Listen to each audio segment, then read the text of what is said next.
إن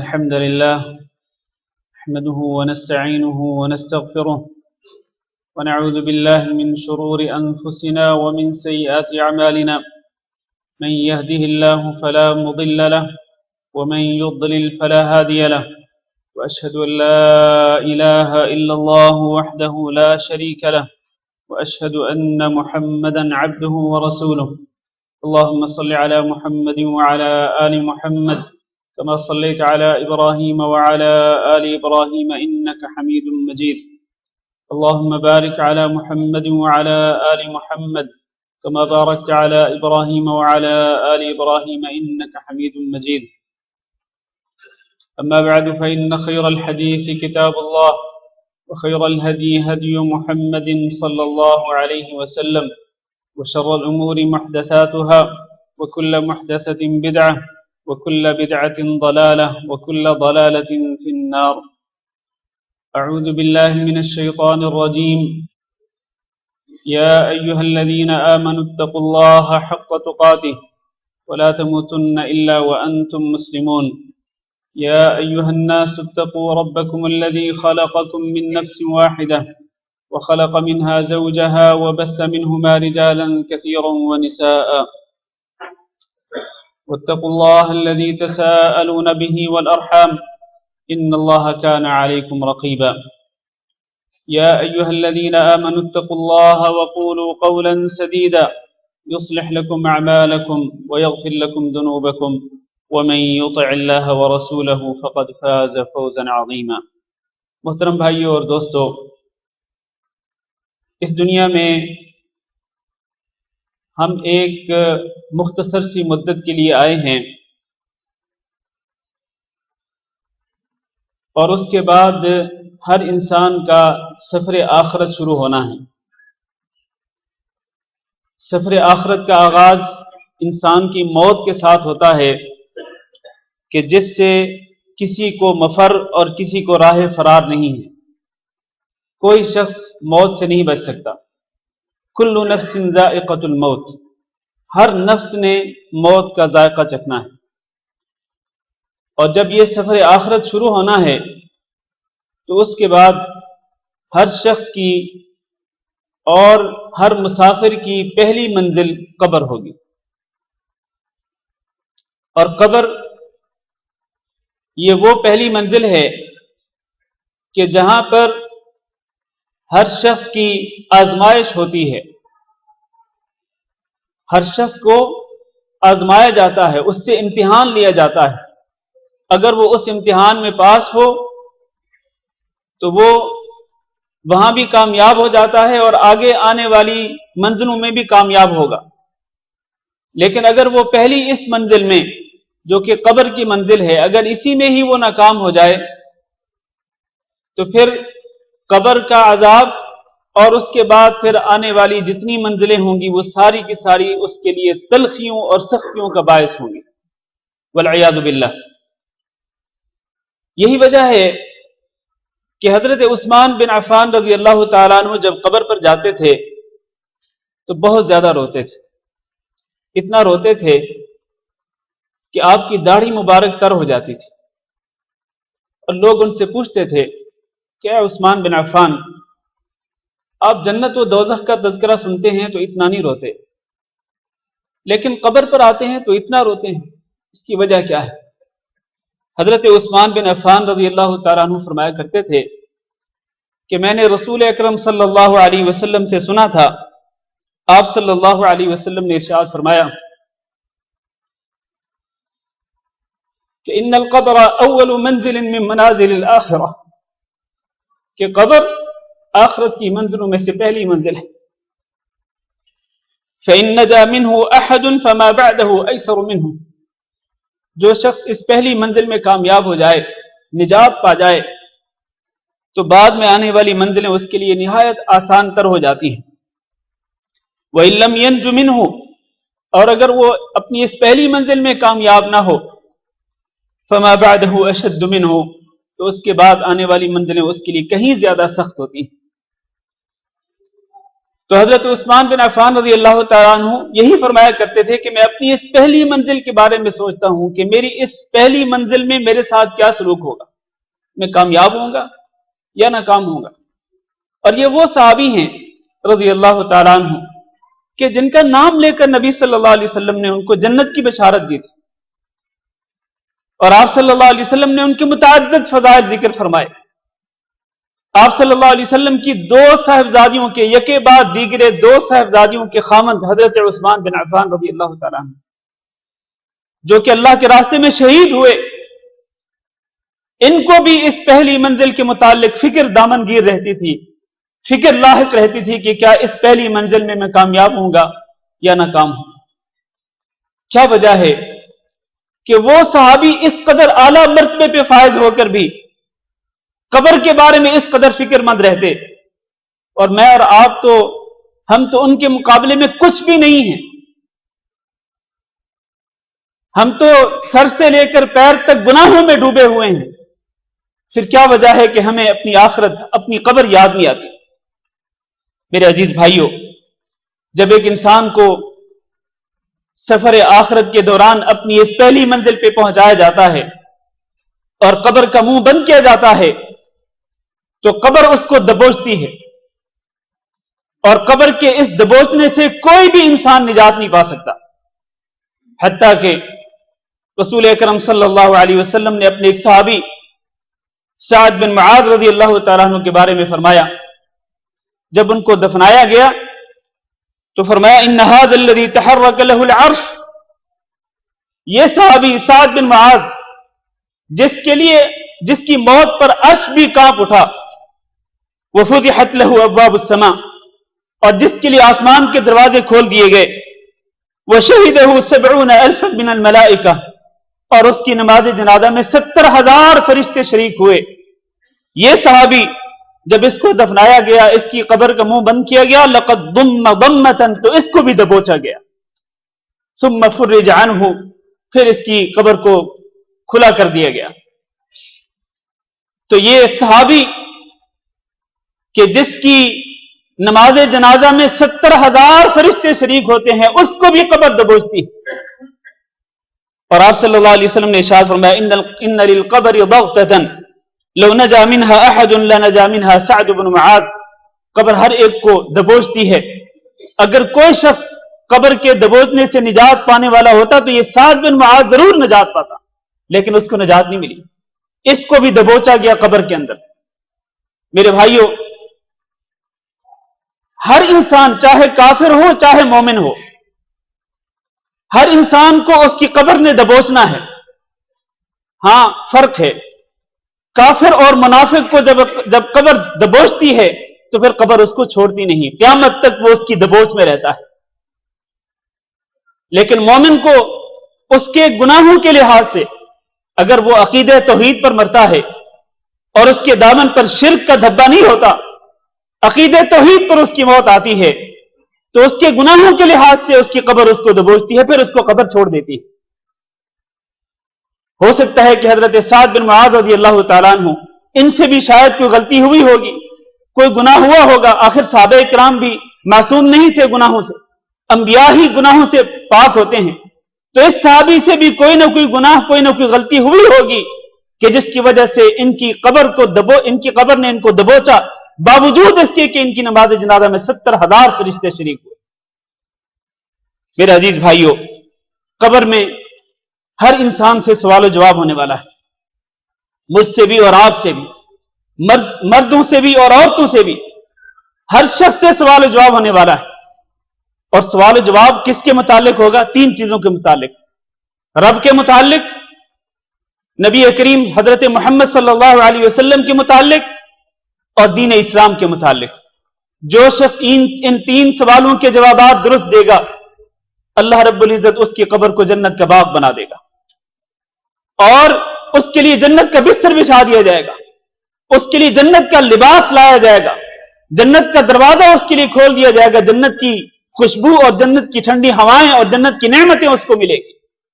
لیکن جو شخص اس کے برعکس اس پہلے امتحان میں کامیاب نہیں ہوتا، قبر میں ہونے والے ان تینوں سوالوں کے جوابات نہیں دے پاتا، تو اس کے لیے اس کی قبر جہنم کے گڑھوں میں سے ایک گڑھا بننے والی، اور اس کے لیے جہنم کا لباس، جہنم کا بستر، جہنم کا دروازہ کھول کر اس کو جہنم کی گرم ہوائیں اور جہنم کا عذاب اس تک پہنچایا جاتا ہے۔ میرے بھائیوں، یہ لمحہ فکریہ ہے میرے لیے اور آپ کے لیے کہ ہم کیا کر رہے ہیں، کس ڈگر پہ چل رہے ہیں۔ کیا ہم نے اپنے رب کو پہچانا ہے؟ کیا ہم نے اپنے نبی حضرت محمد صلی اللہ علیہ وسلم کو پہچانا ہے؟ اور کیا ہم نے اپنے دین اسلام کو پہچانا ہے؟ اگر ہم ان تینوں کو پہچان چکے ہیں تو اللہ سے دعا کرتے ہیں کہ اللہ ہمیں ان تینوں پر ثابت قدم رہنے کی توفیق دے، اور اللہ ہمیں قبر میں ہونے والے سوالات کے جوابات میں کامیاب فرمائے۔ میرے بھائیوں، اگر اس کے برعکس صورتحال ہے کہ نہ ہم نے اپنے رب کو پہچانا، نہ ہم نے اپنے نبی کو پہچانا، نہ ہم نے اپنے دین کو پہچانا، جیسا کہ بہت سارے لوگوں کی یہ حالت ہے، بہت سارے لوگوں کی، میں اکثریت کی بات کرتا ہوں، اقلیت کی بات نہیں کرتا، زیادہ تر لوگوں کی یہ حالت ہے کہ وہ تینوں کو نہیں پہچان سکے، نہ رب کو پہچان سکے، نہ اپنے نبی کو پہچان سکے، نہ دین اسلام کو پہچان سکے۔ تو ان کے متعلق یقین ہونا چاہیے کہ جو شخص زندگی میں ان تینوں کو نہیں پہچان سکا تو قبر میں وہ ان تینوں کے متعلق کیا جواب دے گا؟ یقیناً وہ ناکام ہوگا اس ہونے والے امتحان میں، اور پھر اس امتحان کے وقت کوئی اس کا ساتھ دینے والا نہیں ہوگا، کسی قسم کی نقل بوٹی وغیرہ نہیں ہوگی، کوئی اس کی ہیلپ کرنے والا نہیں ہوگا، یہ اکیلا ہوگا وہاں پر جنت، یہ قبر کے اندر ایک گڑھے کے اندر جس کو مضبوطی سے بند کر دیا گیا ہوگا، وہاں پر یہ اکیلا امتحان دے گا ان فرشتوں کے سامنے جن کو اللہ رب العزت اس کے امتحان لینے کے لیے بھیجے گا۔ میرے بھائیوں، ہمارے نبی حضرت محمد صلی اللہ علیہ وسلم ایک مرتبہ ایک صحابی کو دفنانے کے لیے جاتے ہیں، اور آپ صلی اللہ علیہ وسلم اس دوران جب کہ قبر کھودی جا رہی تھی، آپ صلی اللہ علیہ وسلم اس قبر کے پہلو میں بیٹھے ہیں، اور آپ صلی اللہ علیہ وسلم کی آنکھوں سے آنسو بہ رہے ہیں۔ صحابی کہتے ہیں میں نے دیکھا کہ جہاں آپ بیٹھے ہیں، وہاں جہاں آپ کے آنسو گر رہے تھے وہاں زمین تر ہو گئی آپ کے آنسوؤں کے ساتھ۔ نبی صلی اللہ علیہ وسلم نے فرمایا، یا اخوانی، اے میرے بھائیوں، لمثل ھذا فاعدوا، اور یہ جو قبر تم دیکھ رہے ہو اور اپنے ایک ساتھی کو دفنانے والے ہو یا دفنا چکے ہو، اسی طرح کا دن تمہارے اوپر بھی آنے والا ہے، لہذا میرے بھائیوں اس طرح کے دن کے لیے تم سب کے سب تیاری کر لو۔ تو نبی صلی اللہ علیہ وسلم نے ایک تو اس موقع پر جو آپ صلی اللہ علیہ وسلم کا طرز عمل تھا کہ آپ کی آنکھوں سے آنسو بہ رہے ہیں، اس سے ہمیں بھی سبق ملتا ہے کہ ہم قبرستان میں جائیں تو اپنی آنکھوں سے آنسو بہائیں، اپنی آخرت کو، قبر کو یاد کر کے۔ اور دوسرا، نبی صلی اللہ علیہ وسلم نے جو اس کے لیے تیاری کرنے کا حکم دیا، ہمیں تیار ہونا چاہیے۔ قبر کی تیاری کے لیے کیا چاہیے؟ کیا انسان کے لیے کیا چیز مطلوب ہے؟ کیا اس کے لیے کوئی پیسہ مطلوب ہے؟ بینک بیلنس مطلوب ہے؟ بہت زیادہ جائیداد مطلوب ہے؟ نہیں۔ قبر کی تیاری کے لیے جس کا حکم دیا ہمارے نبی صلی اللہ علیہ وسلم نے، وہ انسان کا اپنا عقیدہ اور اس کا اپنا عمل ہے۔ جیسے کہ رسول اکرم صلی اللہ علیہ وسلم نے ارشاد فرمایا کہ جب ایک شخص فوت ہوتا ہے تو اس کے پیچھے تین چیزیں جاتی ہیں۔ اس کے گھر والے جاتے ہیں اس کو دفنانے کے لیے، اس کا مال جاتا ہے، اس کے مال کے ساتھ ہی اس کو کفن پہنایا جاتا ہے، اور اسی طرح اس کا عمل جاتا ہے۔ دو چیزیں واپس لوٹ آتی ہیں، اس کے گھر والے بھی اس کو چھوڑ کر واپس چلے آتے ہیں۔ آج تک آپ نے کبھی سنا کہ گھر والے بھی اس کے ساتھ دفن ہوئے ہوں، یا اس کے عزیز و اقارب میں سے، اس کے دوست احباب میں سے کوئی شخص اس کے ساتھ دفن ہوا ہو کہ چلو میں اس کے ساتھ دوں گا، اس کی مدد کروں گا؟ ہرگز نہیں۔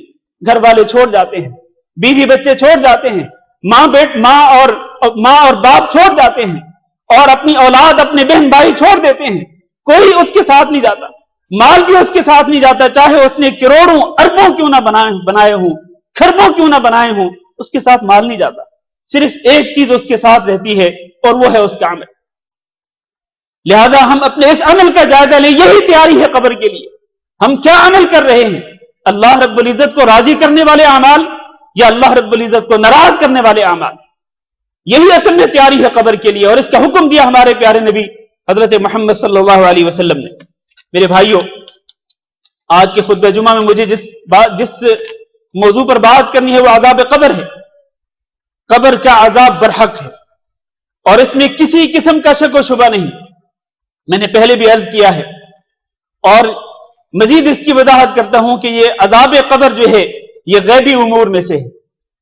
عذاب قبر غیبی امور میں سے ہے، ہماری آنکھوں کے سامنے عذاب قبر نہیں ہوتا، اس کا تعلق غیب کے ساتھ ہے، اور اس میں اللہ رب العزت کی کئی حکمتیں ہیں۔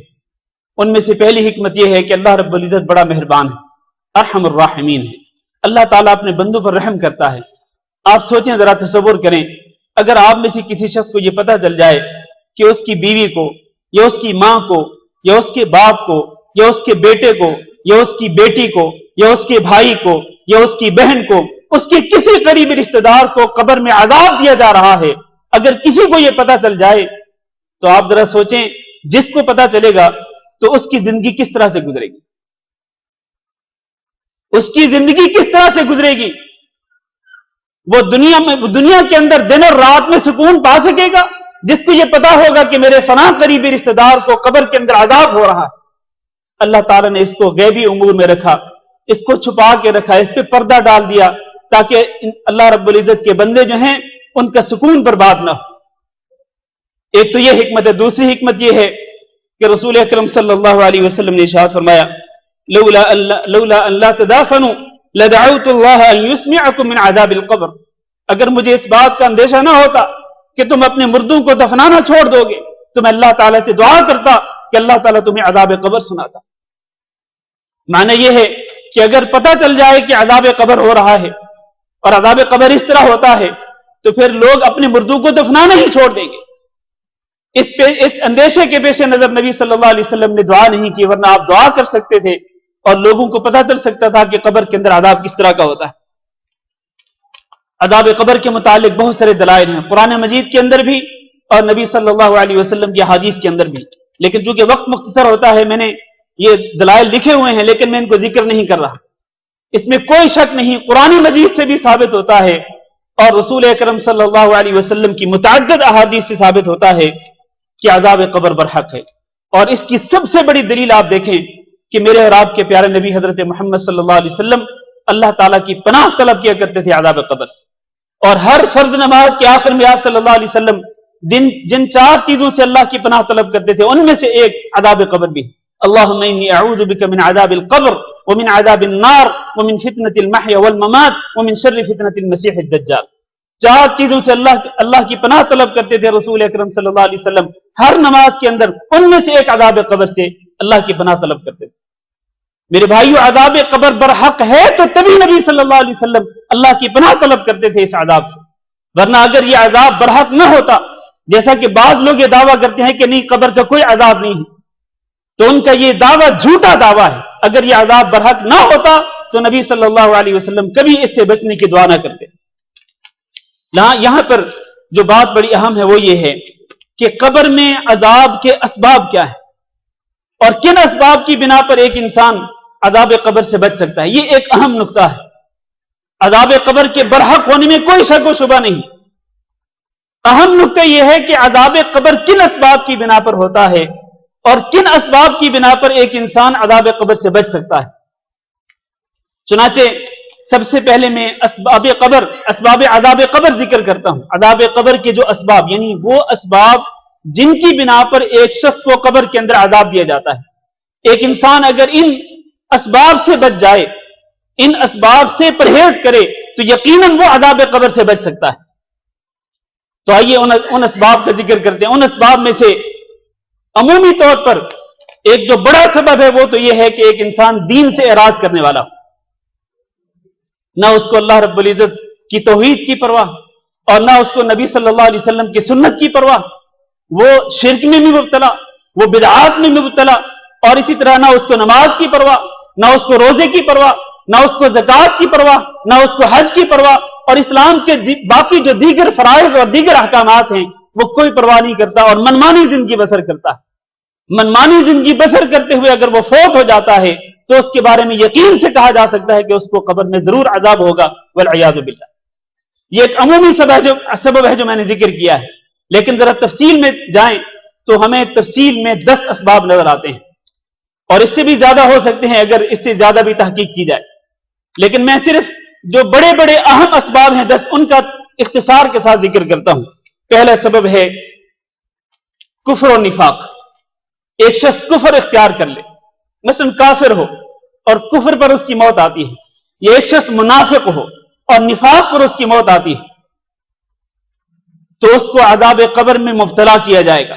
رسول اکرم صلی اللہ علیہ وسلم نے ارشاد فرمایا وَأَمَّا الْمُنَافِقُ وَالْكَافِرُ، رہا منافق اور کافر اور منافق، تو اس سے کہا جائے گا قبر کے اندر مَا كُنْتَ تَقُولُ فِي هَذَا الرَّجُلِ، اس آدمی کے بارے میں تم کیا کہا کرتے تھے، یعنی حضرت محمد صلی اللہ علیہ وسلم کے بارے میں اس سے پوچھا جائے گا کہ تمہارا اس کے بارے میں کیا عقیدہ تھا، تم اس کو نبی مانتے تھے یا نہیں مانتے تھے؟ تو وہ کہے گا کہ میں نہیں جانتا، میں تو وہ بات کہتا تھا جو لوگ کہتے تھے، مجھے کوئی نہیں پتا کہ یہ شخصیت کون ہے، میں اس شخصیت کے بارے میں کچھ نہیں جانتا۔ تو رسول اکرم صلی اللہ علیہ وسلم نے فرمایا کہ یضرب بمطارق من حدید بین اذنیہ، جب وہ یہ جواب دے گا تو اس کے دونوں کانوں کے درمیان یعنی اس کے سر پر لوہے کا ہتھوڑا مارا جائے گا، اور اس قدر شدت کے ساتھ مارا جائے گا کہ اس کی چیخیں نکلیں گی، یسمعها کل شیء غیر الثقلین، کائنات کی ہر چیز اس کی چیخوں کو سنے گی سوائے ثقلین کے، سوائے جن و انس کے، جنوں اور انسانوں کے علاوہ باقی ساری مخلوقات اس کی چیخوں کو سنتی ہیں۔ اس حدیث سے ثابت یہ ہوتا ہے کہ ایک شخص اگر اس کی موت کفر پر آتی ہے یا اس کی موت نفاق پر آتی ہے تو کفر اور نفاق اسباب عذاب قبر میں سے، عذاب قبر کے اسباب میں سے ایک سبب ہے۔ اللہ تعالیٰ سے دعا ہے کہ اللہ ہم سب کو اسلام پر ثابت قدم رکھے اور ہماری موت آئے تو حالت اسلام میں آئے۔ دوسرا سبب عذاب قبر کے اسباب میں سے تکبر اختیار کرنا، ایک شخص تکبر کرتا ہو یعنی اپنے آپ کو بڑا سمجھتا ہو اور وہ تکبر میں مبتلا ہو۔ آپ کو یہ معلوم ہونا چاہیے کہ تکبر جو ہے، بڑائی جو ہے، یہ اللہ رب العزت کا خاصہ ہے، یہ اللہ رب العزت کا خاصہ ہے۔ اللہ کا کوئی بھی بندہ اگر تکبر میں مبتلا ہو، رسول اکرم صلی اللہ علیہ وسلم نے ارشاد فرمایا کہ اگر کسی بندے کے دل میں رائی کے دانے کے برابر بھی تکبر ہو تو وہ جنت میں داخل نہیں ہوگا۔ اور آپ صلی اللہ علیہ وسلم نے ارشاد فرمایا بینما رجل یجر ازارہ من الخیلاء، اس دوران کہ ایک شخص اپنی ازار کو یعنی جو کپڑا وہ نیچے پہنتا ہے، چاہے وہ پینٹ ہو، چاہے وہ شلوار ہو، چاہے وہ چادر لنگی، جو کچھ بھی وہ نیچے پہنتا ہے، اس دوران کہ وہ اس کو ٹخنوں سے نیچے لٹکائے ہوئے تکبر کے ساتھ چل رہا تھا، بڑائی کے ساتھ، جیسے اکڑ اکڑ کے چل رہا تھا، اپنے کپڑے کو لٹکائے ہوئے ٹخنوں سے نیچے، خسف بھی، اس کو زمین کے اندر دھسا دیا گیا۔ پھر زمین کے اندر دھسائے جانے کے بعد اب کیا ہو رہا اس کے ساتھ؟ قبر کے اندر، چونکہ زمین کے اندر اس کو دھسا دیا گیا تو جہاں اس کو دھسا دیا گیا وہی اس کی قبر بن گئی۔ تب اس کے قبر کے اندر اس کے ساتھ کیا سلوک ہو رہا ہے؟ فرمایا فَهُوَ يَتَجَلْجَلُ فِي الْأَرْضِ إِلَى يَوْمِ الْقِيَامَةِ، وہ زمین کے اندر بدستور ہوتے کھاتا رہے گا، کھا رہا ہے اور کھاتا رہے گا جب تک کہ قیامت کے دن قائم نہیں ہوگا۔ یعنی قبر میں اس کے ساتھ یہ سلوک کیا جائے گا کہ زمین کے اندر ہی وہ غوطے کھاتا رہے گا، اس کو زمین کے اندر دھسایا گیا، پھر زمین کے اندر ہی وہ غوطے کھاتا رہے گا، قیامت تک اس کے ساتھ یہی سلوک ہوگا، اس لیے کہ وہ زمین کے اوپر جب چل رہا تھا تو تکبر کے ساتھ چل رہا تھا۔ اس سے آپ اندازہ کر سکتے ہیں کہ تکبر کس قدر بری بلا ہے یہ، اور آج کل بہت سارے لوگوں کے اندر تکبر واضح طور پر نظر آتا ہے، خاص طور پر اسی مسئلے میں ان کو کہا جاتا ہے کہ اپنا کپڑا ٹخنوں سے اوپر رکھے، نہیں اوپر رکھتے، وہ نیچے لٹکاتے ہیں اور کہتے ہیں ہمارے دل میں تکبر نہیں۔ ارے بھائی، یہ کپڑا ٹخنوں سے نیچے رکھنا ہی در حقیقت تکبر کی علامت ہے، ورنہ رسول اکرم صلی اللہ علیہ وسلم نے جو ارشاد فرمایا کہ ما اسفل من الکعبین من الازار ففی النار، کہ جو کپڑا ٹخنوں سے نیچے لٹکتا ہے تو وہ جہنم کی آگ میں ہے، اس حدیث کو سننے کے بعد بھی کون سا مومن ہے جو اس بات کو برداشت کرے کہ اس کا کپڑا جو ہے وہ ٹخنوں سے نیچے لٹکا رہے؟ تو یقیناً یہ بات بڑی ہی سنگین ہے، بڑی ہی سنجیدہ بات ہے۔ تو تکبر جو ہے یہ عذاب قبر کے اسباب میں سے ایک سبب ہے۔ تیسرا سبب جھوٹ بولنا ہے۔